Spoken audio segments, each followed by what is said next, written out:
fallen god, creator and destroyer of worlds, hear my vow.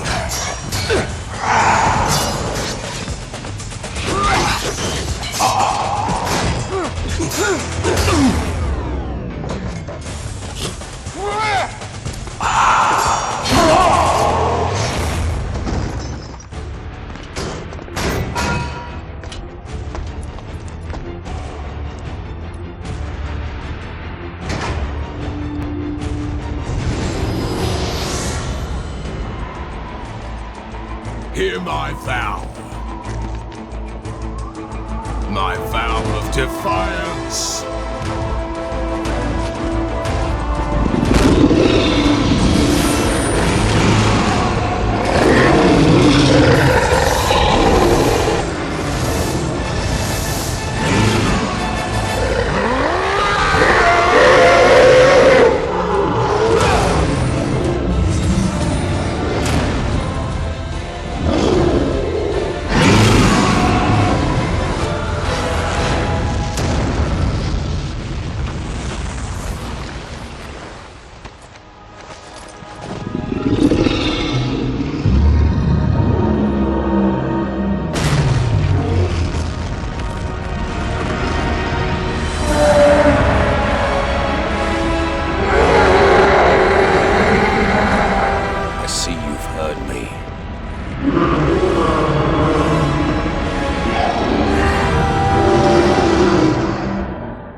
Dark Souls, yeah, but Dark Souls, oh man, you should definitely try out Dark Souls, it's much better. You know what, fuck Dark Souls. No matter how hard I try, I can't seem to find a decent review for Lords of the Fallen. All I can find are masked comparison videos to why this is not Dark Souls, because apparently the title didn't do a good enough job to emphasize that this is not Dark Souls. Hello everyone, my name is Lazar, and normally I don't really do reviews, because normally I can find a decent one and say, hey, legit review. Thanks for all the hard work. Unfortunately, this is not the case for this one. Please keep in mind I'm about 11 hours into the game, and these are my honest thoughts on Lords of the Fallen. Starting off with graphics. Yes, the graphics look amazing. Can't you tell it looks bloody awesome? But I will say that they accorded a whole lot more detail and attention to the first level. Yes, the tutorial level. It's got better details, better lighting, better shading, better rooms, better everything than the rest of the game. As soon as you step outside and have a look at anything nature-esque, I'm talking about bushes, trees, plants, stuff like that, you're suddenly back in 2005. What the hell happened there? Seriously. You can always count on armors being highly detailed. Unfortunately, because of the over detailing done on the armors, they kind of lose some of their personality. When you start the game off as a cleric, you definitely look as a cleric, or maybe a warrior or a rogue, whatever you choose. However, the further the game progresses, your armor gets so detailed that everything kind of mushes in together. On maximum details, sitting half a foot across from a 27-inch screen, I can't really understand anymore what the fuck I'm wearing. But overall, the graphics are absolutely amazing, which is why, from my point of view, this is more of a tech demo than anything else.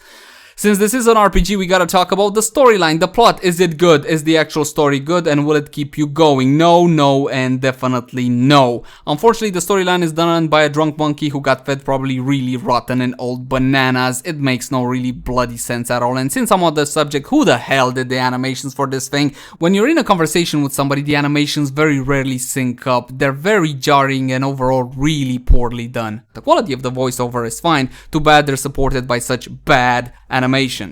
When it comes to the animations of the actual gameplay, the combat, those are fine, more than fine actually. And speaking about the combat system, it is an action-based combat system, but it's one of those slow, counter-ish kind of combat system where you gotta wait for your opponent, see your opportunity to counter, to block, use the right spell, right attack on the right enemy, which means most of this game is about learning the enemies, especially the boss fights. Speaking of which, let's talk about difficulty a little bit. The hardest thing I did was beat the first boss. For some reason, I think that this game got difficulty backwards, which is weird. I always understood that the difficulty in a game should ramp up the further you progress. In this case, it's backwards. I don't know if it's the gear or just me learning about the game, but apart from the first level, everything seemed a whole lot more easier, at least up until this point, so there's that to take into account. What will keep you going, however, is the loot system. The only point you're playing this is to get better gear, and the game has a very interesting risk-reward kind of system to it. It has checkpoints all over the map, and by map I mean one city, which you will traverse back and forward until you're sick of it.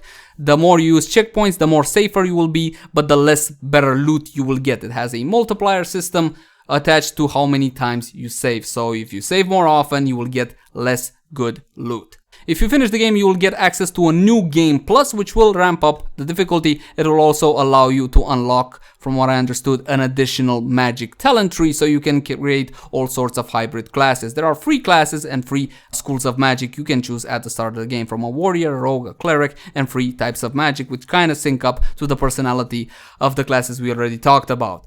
And well, that's about it. The sound is fine. I can't really complain about the music in this game. I can't really complain about the voiceover in this game. I cannot complain about the graphics in this game. The storyline does suck. However, the loot system is fine. The crafting system is tacked on. It's kind of crappy. It's kind of added. I don't even understand why they added in there. You just get some runes which you can socket into items, at least from what I played so far. Maybe it gets a bit more complex later. But anyway, overall, the only question that is really worth asking is this a good game? Well, hell yeah. Of course this is a good game. I didn't play any Dark Souls game, and I'll tell you why. The graphics in those games, that photorealism they're going, are so off-putting to me. They're just simply not my style, which is why I always stayed away from the Dark Souls franchise. I simply do not like the graphics. Yes, it may seem trivial, but everything is subjective. The only reason I added this to my wishlist is because it looked very Warhammer-esque, and much to my shame, initially I thought it was Warhammer something. It is not Warhammer anything. It's a brand new IP. Anyway, I will recommend this game if you can pick it up for a sale, for a steal like I did. I got this one for about $7 on G2A.com, Game of the Year edition. Speaking of which, are the DLCs worth it? No, God no. The DLCs are bad, short, and tacked on. Okay, if you're buying this, you're buying for the base game. The DLC will add one additional level which you can get through in about an hour, from what I understood. Again, I didn't get to the DLC part, but the general opinion is that the DLC sucks. And well, that's about it. Again, I'm not sponsored by anybody. I didn't receive your review copy. These are just my honest thoughts on Lords of the Fallen. I hope you enjoyed this video. If you did, like, favorite, share, subscribe, etc. if you enjoyed it. And well, I'll see you guys next time. Bye bye everybody. Bye bye.